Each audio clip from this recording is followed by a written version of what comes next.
Welcome back everybody to another episode on the channel. Today's episode, we are going to be taking a look at one of the most deadly bass fishing techniques out there, and that is going to be swim jig fishing. This is a technique, guys, that I use a ton. I love using swim jigs, and today we are going to go over everything you need to know to basically catch big bass off of swim jigs. But before we jump into today's episode, guys, if you love tips and tricks videos, how-to videos, different setups, gear reviews, out on the water action, tons of that stuff, guys. We do it all here on the channel. So if you haven't already, please consider subscribing to the channel, give the video a thumbs up, and hit that little bell notification so you never miss when we upload new content. And I'd really appreciate it, guys. It helps out the channel a ton. And thank you guys to all of you who are already subscribed to the channel. So like I said, guys, we're talking about swim jigs. So what you're gonna get out of this video here today, guys, is we're gonna go over everything.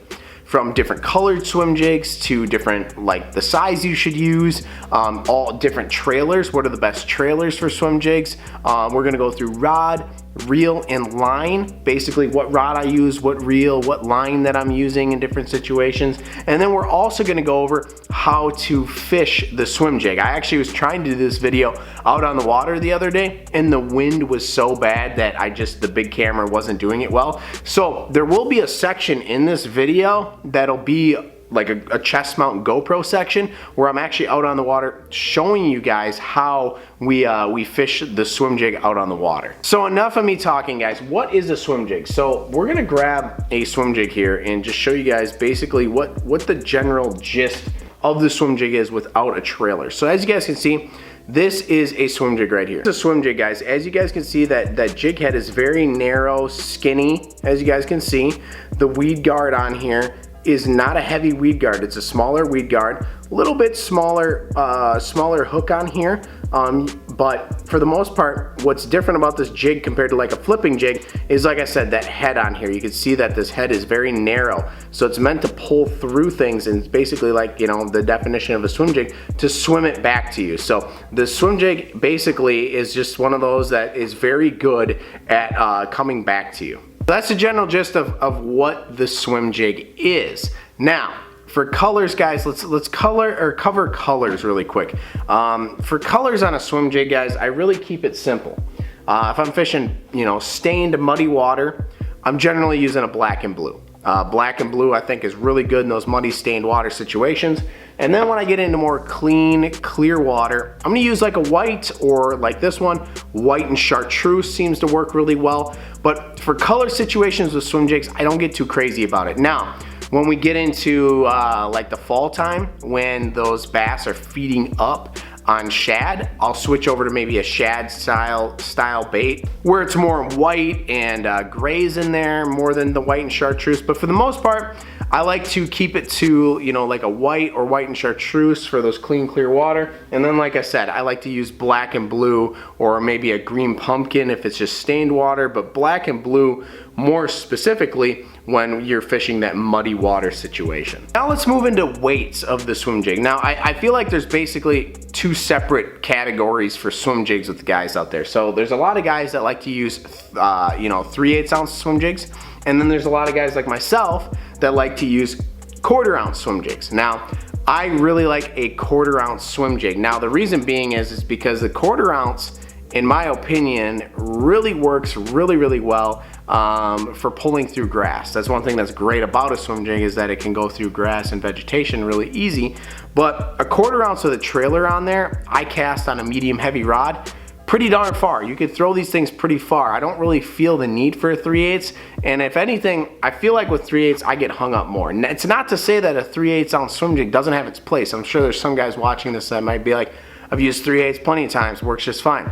But I feel like with guys, it really comes down to a preference. If you like a 1/4 ounce or 3/8, I prefer a 1/4 ounce. I'd encourage you guys, if you're getting into swim jig fishing, try out a 1/4 ounce and then try out a 3/8 ounce. See which one fits your style a little bit more. Why is a swim jig so great? We didn't really talk about that. I wanted to kind of talk about, color and size, just to get that out of the way, because that's a lot of the deal with people when they're getting into swim jig fishing is, okay, what colors do I get and what size do I get? Now, let me tell you why this bait right here is so good.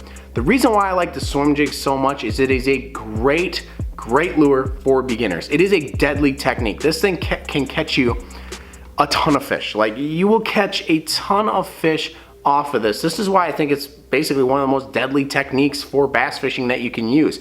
It's got a very light weed guard, and the head is meant to pull through grass. That's why I like this so much.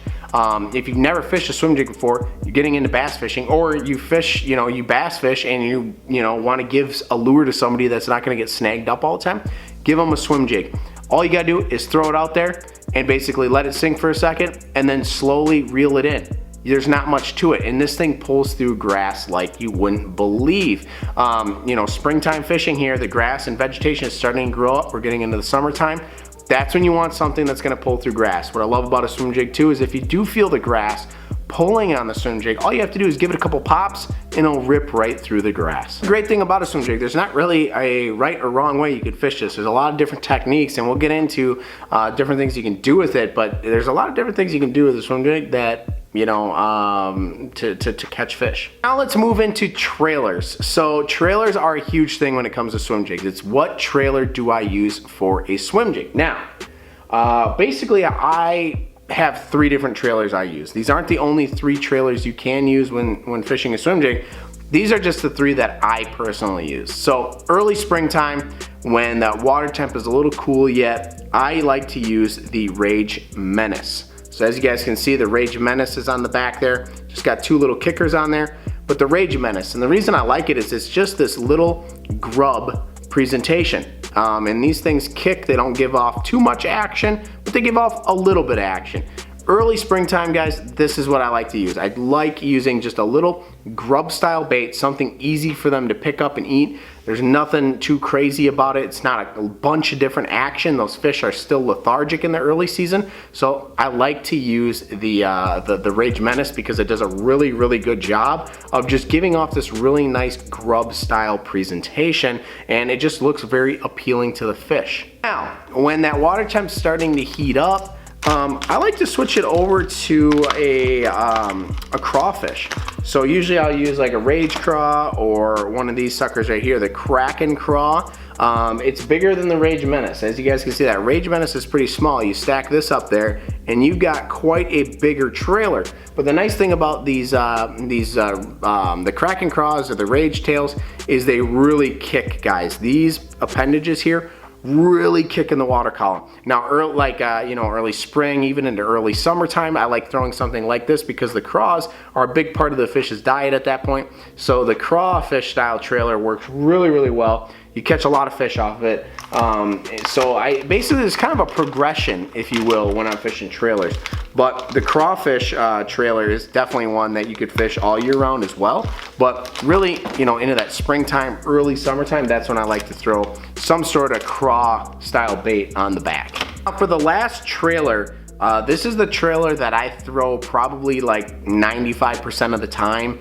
Once we get into the summertime and then into the fall time especially, this is the trailer I'm throwing. But even now I'm throwing this trailer already, and that is going to be the paddle tail. So I like to use the Rage Swimmers. I like that they're ribbed, and the paddle tail. Now why I love the paddle tail so much is because when this thing is coming through the water column, this paddle tail is kicking, especially these Rage Swimmers. They're soft enough where they really kick. And then another great thing about it is it causes the swim jig to actually rock back and forth. So when this is coming through the water column, this paddle tail's kicking, but then it's also causing the bait to rock back and forth.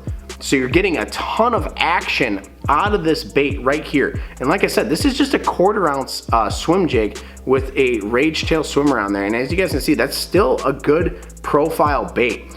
This thing works great. It's like I said, 95% of the time I'm throwing a paddle tail on there. This thing catches fish plain and simple, and it's just because of the way it causes the bait to rock back and forth.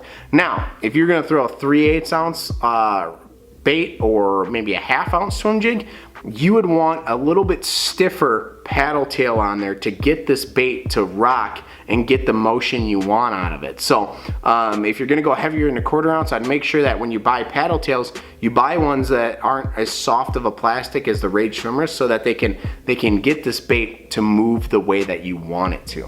But like I said, the paddle tail this is probably the ultimate way, in my opinion, to fish a swim jig. I catch a lot of fish every year, and big ones, off of this right here, this exact swim jig right here, this setup. So now that we've gotten through basically the swim jig itself and the trailers, I think the trailers is a really big thing that you gotta pay attention to, but one of those 3 trailers I explained is pretty good. Now we're gonna get into the rod, reel, and line. Now, the rod that I use, because there's gonna be guys in the comments that are gonna want the exact specs. I'm not saying you have to go get this exact rod, but a lot of guys like the exact specs.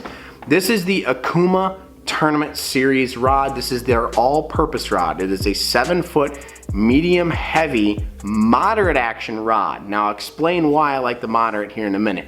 And then I've got the Akuma Saros reel. This is a 7 3-to-1 high-speed reel. And then I'm rocking 20-pound fluorocarbon on this one. Now let's go over the line quick. 20-pound fluorocarbon. Some of you may be thinking that is heavy for a swim jig. Well, a swim jig, you're fishing it around a lot of grass, especially in the summertime. So I like to have the 20-pound fluorocarbon on there because there's a lot of thick grass. This time of the year right now, the grass isn't as thick yet. You could probably get away with lighter, but that's what I'm throwing it on. 7 3-to-1 reel. I want a high-speed reel because of the fact that I'm gonna be fishing this around a lot of vegetation. I want something where I'm gonna be able to get them up and out of that vegetation quickly. Now, the rod. This is where I really think the rod is a big deal. Like I said, this is the Tournament Series from Akuma. I'll link it down below in the description. You can check them out. This rod is absolutely bread and butter for the swim jig. But this is a medium 7-foot. I like a 7-footer for a swim jig. And it is a medium, heavy, moderate action rod. Now, why do I like moderate action? The reason being is with a fast action rod, basically when you feel the fish biting on a fast action rod, you're actually gonna feel them nip this swim jig quite a few times. Like you may feel them bump it like 2-3 times before they actually get it. Your rod tip will bounce. It'll just be like flick, flick, flick. And then when they grab it, it'll really load down on the rod. With a fast action rod, you're really gonna feel those bumps and you're probably gonna set the hook and you're gonna miss the fish. What I like about the moderate action rod is by the time you feel the bite with the moderate action rod, they generally have it, and you're gonna set the hook and it's just gonna improve your hookup ratio because they're gonna hit the swim jig a few times and then they're gonna actually hit it and you're gonna feel them really pull on the rod. That's when they have the swim jig in their mouth and you're gonna set the hook and you're gonna hook up with them. If you set it before then, you're gonna miss it. And with a fast action rod, I've missed a lot of bites with the swim jig. Moderate action rod, I've actually gained way more fish with a moderate action rod. That's why I really, really like this rod specifically for swim jig fishing. But you could get away with a fast action. So I would highly recommend a 7-foot medium heavy fast action or moderate action. Moderate action would be the way to go. 7 3-to-1, our high speed reel, 20-pound braid. Great setup for fishing a swim jig. Now we're gonna get into how to fish a swim jig. Now we're gonna flip over to the GoPro footage here, guys, so you guys can watch that. I'm gonna talk about how to fish it and go through a little bit of how I fish it and things like that. All right, everybody, so we're gonna throw this around a little bit. I'm gonna show you guys how I do this. So basically, it's a swim jig. You fish it basically anywhere you want. This is really grassy in here. So all I do is I'm just gonna cast the sucker out there. And then there's a few different ways you can do this. There's a lot of guys that'll keep the rod tip nice and high and slowly reel and they'll bob it as they come along. I don't do that. Basically, if I'm in thicker vegetation, I'll keep the rod tip up and I'll just slowly reel this. You don't have to be fast. So a lot of times, like I said, I'll just cast it out there and then all I'm doing is just slowly reeling it back. You don't have to be fast about it. You can change up the cadence if you want to go faster. You can do basically whatever you want to do with it. You can change it up if you'd like, but for the most part, all I do is just keep my rod tip high and then reel it in. Now, if I want this to be a little bit deeper, all I do is cast it out and then I just keep my rod tip nice and low and just reel it nice and slow. You don't have to work this fast at all. If you want to, you can pick up the pace, like I said, but there's really not a whole lot to fishing with the swim jig. It's very, very simple. And as you guys can see, I was flicking my rod tip because if this thing gets hung up in grass, like I said before, even with this thin weed guard, it doesn't get hung up too bad. But if you get hung up in grass, all you have to do is flick your rod tip a couple times and it'll rip right through the grass, no problem. That's why I like this lure for beginners, because it's impossible to get snagged on and such. So as I can, like, I'm getting grass on there, so I just give it a couple pops and it rips right through the grass. You can see that this thing is coming out nice and clean every single time. There's not much to this. Now, like I said, you could do a lot of different things. You could work this as a jerk bait if you want to. You could give it a couple pops and let it sit. Give it a couple pops. Like, you don't have to just constantly reel it or work it traditionally how a swim jig goes. Now, another thing I love about the swim jig is, let's say I was around a dock or I just want to flip up tight to this. I can just flip this over there and just let it sink like a normal jig. And I could bob it, I could yo-yo it.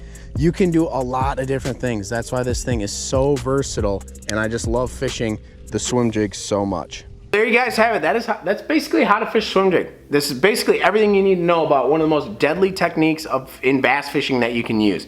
Like I said, guys, we went over everything about a swim jig. That's pretty much everything you need to know about fishing one.